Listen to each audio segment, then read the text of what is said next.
I first want to give my great thanks to Netroots Nation for inviting me here today and to share the stage with these amazing activists and leaders.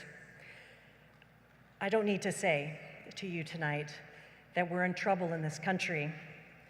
The very people who have been ignored, taken for granted, discounted, and dehumanized are the very ones that are going to save us all.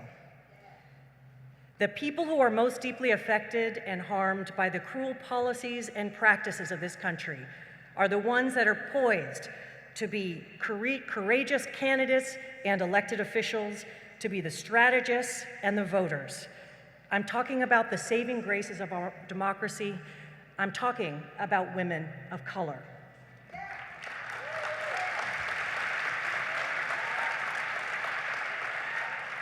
Women of color are leading a multiracial Democratic coalition that will win in swing states and beyond in this year and in 2020. And those victories are not simply about electing more Democrats, although that's very important. We, women of color, have bigger plans for the nation. We're seeking economic and racial justice. We want a country where people can live lives of dignity, and that means full access to health care, housing, and education.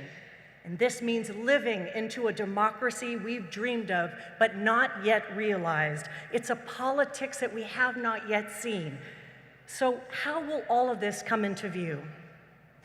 Let me tell you, I've launched She the People, a call to our nation to elevate women of color fully into their fierce and loving leadership and collective power.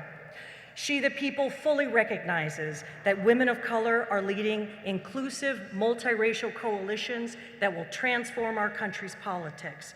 She the People tells a story of the remarkable candidates that have been on this stage tonight and elsewhere, and the voters and strategies that are offering us a hopeful way out of the current crisis that we find ourselves in. This is not the end of our democracy. And despite the horrifying daily news, there is something happening in our country. Women of color are showing the nation that we are on a cusp of a progressive and political new era in America.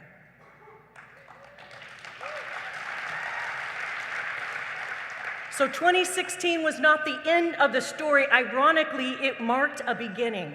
And we at Democracy in Color, well before 2016, we introduced a revolutionary concept in politics, namely that the key to securing a progressive future for our country is the new American majority, the multiracial coalition of voters that elected Barack Obama.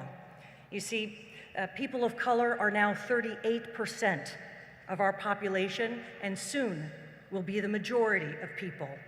So as a group, we're growing fast, and we are the most progressive voters and the most reliable Democrats. So it's been, yes.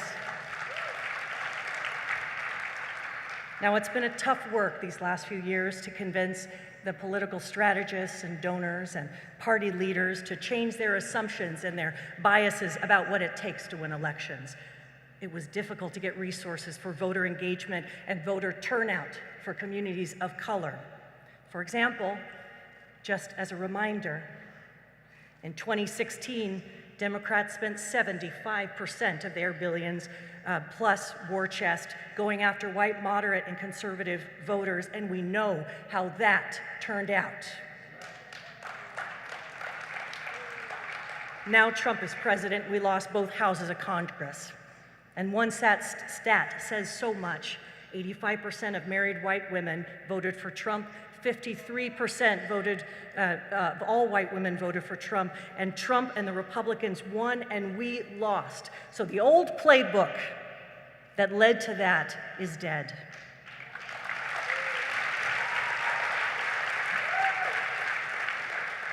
And here's where the new story begins. Out of the rubble of the old democratic practices, new and beautiful possibilities are emerging.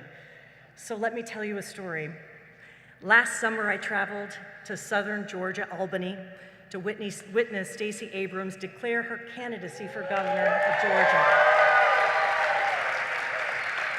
I already knew Stacey as one of the most brilliant strategists of the new American majority, that she was building a campaign that was for the first time in a decade turned Georgia blue by speaking to the most progressive voters in the state. She was reaching out to voters that were normally ignored by both parties. Over 1 million people of color eligible to vote, more than half of whom were women. But the powers that be didn't believe a black woman could win in Georgia, let alone demonstrate the new American majority strategy could win. So they cynically recruited a white millionaire moderate, also named Stacey, that they believed would appeal to white moderate voters in the state.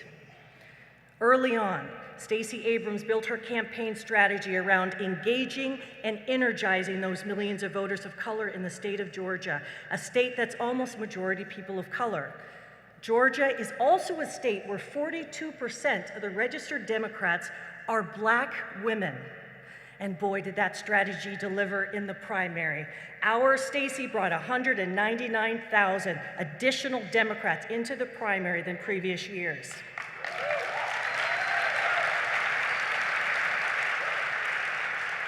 Stacey Abrams, the candidate that the Georgia Democratic Party and the Democratic Governors Association and the so-called experts believed was unelectable just a year ago, has emerged as our best hope to recapture that state in the Deep South.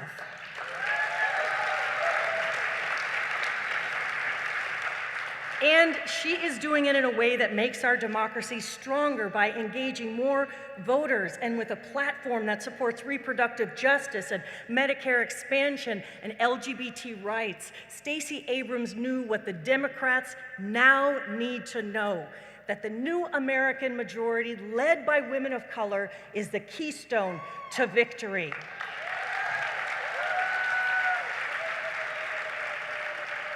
Here's something else I have to tell you about Georgia. Now that the GOP has chosen the former Secretary of State, the one that's behind shameless voter suppression and is an anti-immigrant enemy of our communities, there's Hidden Figures crafting a new multiracial Democratic coalition building infrastructure and engagement in Georgia. These heroes are women of color. It's Joanna Thompson, it's Stephanie Cho, it's Latasha Brown, it's Marisa Franco. These are the women behind a strategy that did this. It increased Asian American turnout 6 times and Latinx turnout 4 times in the state of Georgia for the primary.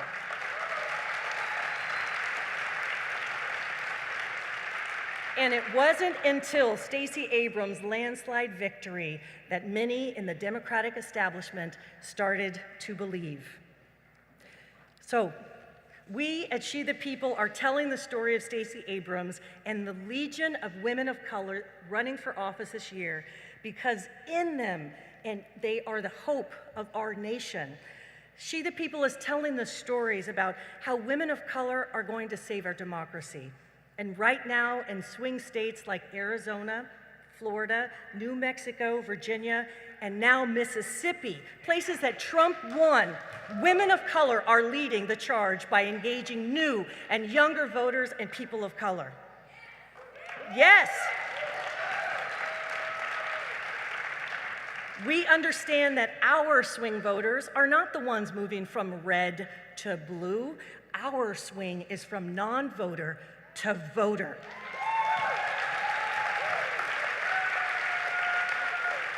Right now, Latina, Asian American, Native American, and Arab American women are poised to lead victories for progressives running in states like Georgia, Florida, and Texas. Women of color are claiming space in blue districts where tired old moderates aren't fighting for us, and challenging the GOP in places like Southern California, where the majority of women are black and brown and the majority of voters are women.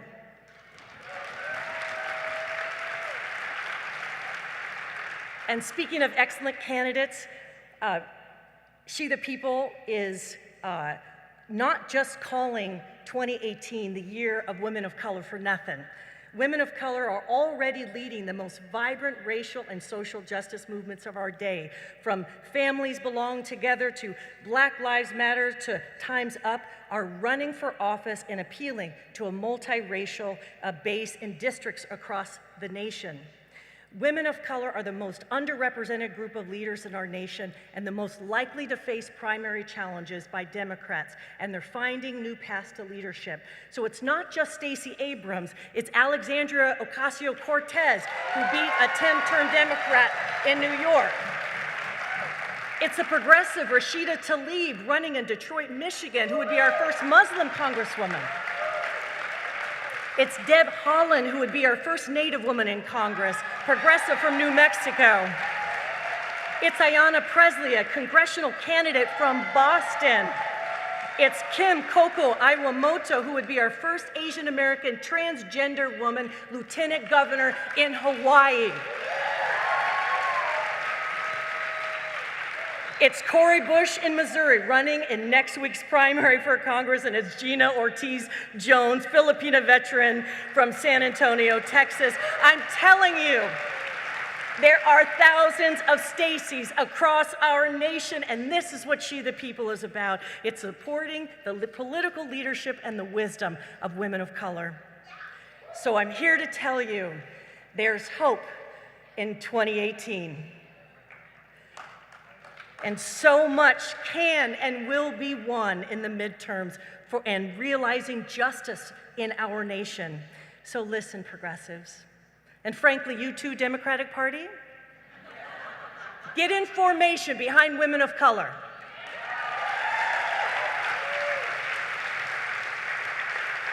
And She the People is here for all of us. So I ask you, will you be here for all of us? Say yes, and together we'll win.